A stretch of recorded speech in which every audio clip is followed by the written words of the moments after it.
श्राद्धाच्या महिन्यात सर्वांच्या घरी तांदळाची खीर ही बनतेच। ही खीर अगदी मोजक्या वस्तूंपासून बनवलेली आहे, घरी असलेल्या वस्तूंपासूनच। आणि ही खीर अशा प्रकारे बनवलेली आहे की जी तोंडात टाकताबरोबर एकदम विरघळेल, अगदी क्रीमी क्रीमी वाटेल, खायला रबडीपेक्षाही जबरदस्त चव तर आ हा हा हा काय मस्त अशी। तर रेसिपीला सुरुवात करूया। सुरुवात करण्याआधी तुम्ही जर ही रेसिपी फेसबुकवर बघत असाल तर माझ्या पेजला फॉलो करा आणि यूट्यूबवर बघत असाल तर माझ्या चॅनलला सबस्क्राईब करा। त्याचबरोबर लाईक, शेअर आणि कमेंट नक्की करा आणि व्हिडिओ पूर्ण बघा, कारण कुठल्या वेळेला काय घातलेलं आहे आणि किती वेळ कुठलं काय शिजवलेलं आहे ते तुम्हाला नक्की कळेल। हॅलो फ्रेंड्स, मी लतिकाज किचनमध्ये तुमचं स्वागत आहे। इथे मी 1 वाटी तांदूळ घेतलेला आहे। कुठलीही 1 वाटी तुम्ही मेजरमेंटसाठी घेऊ शकता। त्याला स्वच्छ 2 पाण्याने धुवून घेतलेला आहे आणि त्यात 2 वाट्या पाणी घालून मी 1 तास भिजत ठेवलेला आहे। तर मी 1 तास भिजत ठेवल्यानंतर त्याला मी मोठ्या भांड्यात शिफ्ट करून घेते, कारण की मी याला कुकरला लावणार आहे। तर आपल्याला ज्या पाण्यात भिजत घातलं होतं तेच पाणी वापरायचं आहे, आपल्याला दुसरं पाणी घालायचं नाही आहे इथे आता।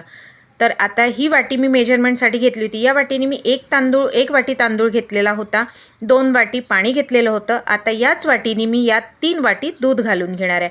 आपल्याला हे जे तांदूळ आहे ते दुधात शिजवायचे, म्हणजे जे खिरीला टेक्स्चर येतं ते एकदम क्रीमी क्रीमी येतं, माउथ मेल्टिंग येतं। तर यात मी 3 वाटी दूध घालून घेते आहे आणि याला कुकरमध्ये चढवून घेणार। 5 ते 6 शिट्ट्या येऊ देणार, म्हणजे आपला जो तांदूळ आहे खिरेचा तो दुधासोबत अगदी सॉफ्ट आणि मऊ शिजेल आणि आपल्या खिरीला जे टेक्स्चर आहे ते अगदी क्रीमी क्रीमी येणार, जे तोंडात घालताबरोबर असं वाटेल की एकदम क्रीमी टेक्स्चर खूप छान असं येणार। तर आता हे मी दूध घालून घेतलेलं आहे, याला आता मी कुकरमध्ये चढवून घेते। आता कुकरमध्ये चढवून घेतलेला आहे, 4 ते 5 शिट्ट्या येऊ देणार, म्हणजे आपला जो भात आहे तांदूळ आहे तो अगदी मऊ आणि सॉफ्ट शिजणार। तर 5-6 शिट्ट्या झाल्या आहेत, त्याला मी काढून घेतले। बघा गरम आहे, भात पूर्ण शिजलेला आहे तांदूळ।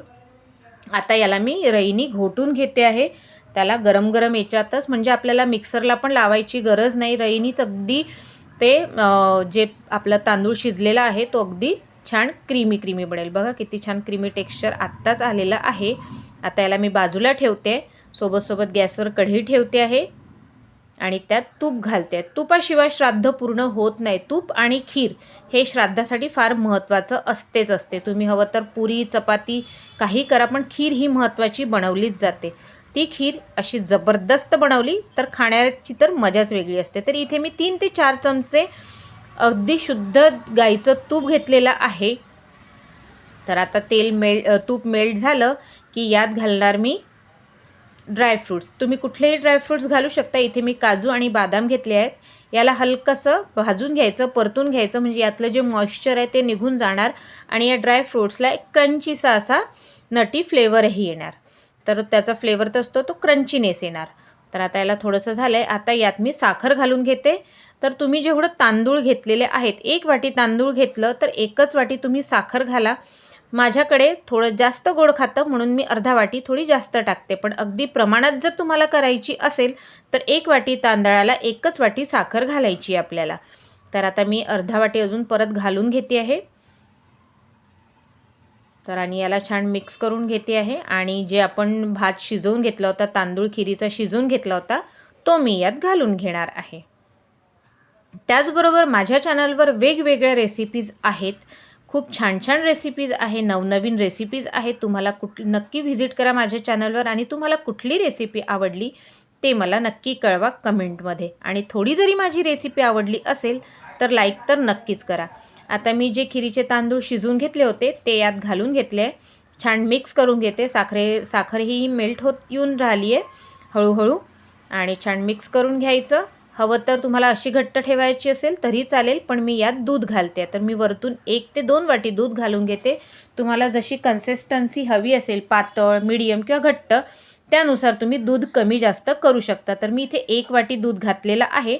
आता याला छान मिक्स करून घेते आहे, म्हणजे साखरसुद्धा पूर्णपणे मेल्ट होऊन जाणार आणि एकदम रबडीसारखी ही खीर रेडी होणार, जी एकदम तोंडात टाकल्यानंतर क्रीमी क्रीमी आपल्याला वाटेल आणि खायला तर खूप मज्जा येईल।